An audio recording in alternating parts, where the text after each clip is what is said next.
यमुना नदी जो देश की राजधानी दिल्ली समेत कई क्षेत्रों के लिए जीवन रेखा है, उसके 75% डूब क्षेत्र पर अतिक्रमण हो चुका है।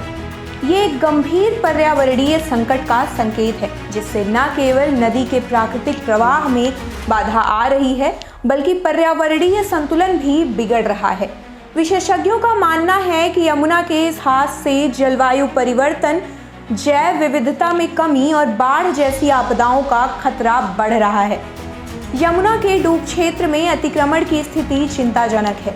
नदी के किनारे बसे शहरों, खासकर दिल्ली, आगरा और मथुरा जैसे क्षेत्रों में अवैध निर्माण, कृषि भूमि पर अवैध कब्जा और औद्योगिक इकाइयों की स्थापना ने नदी के जलस्तर और डूब क्षेत्र पर गंभीर असर डाला है। यमुना के प्राकृतिक जल प्रवाह और बाढ़ नियंत्रण क्षमता में कमी आ गई है, जिससे हर साल बाढ़ की संभावना बढ़ रही है।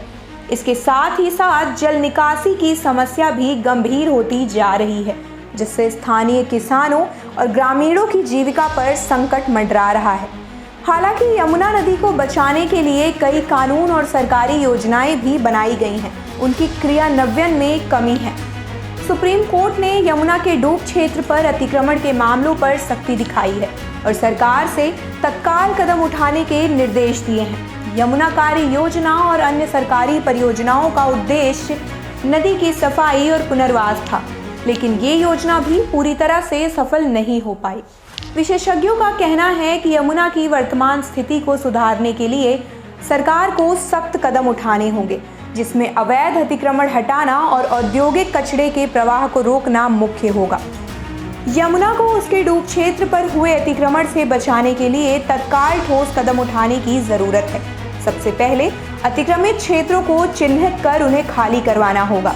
इसके बाद डूब क्षेत्र को पुनर्जीवित करने और नदी के आसपास हरियाली बढ़ाने के प्रयास किए जाने चाहिए। इसके अलावा नदी के जल प्रवाह को सुनिश्चित करने के लिए पर्याप्त जल प्रबंधन योजनाओं को लागू करना जरूरी है। सरकार को कठोर कदम उठाकर यमुना को बचाने की दिशा में तेजी से काम करना होगा, ताकि ये नदी फिर से अपने पुराने स्वरूप में लौट सके और आने वाली पीढ़ियों के लिए जीवनदायिनी बनी रहे।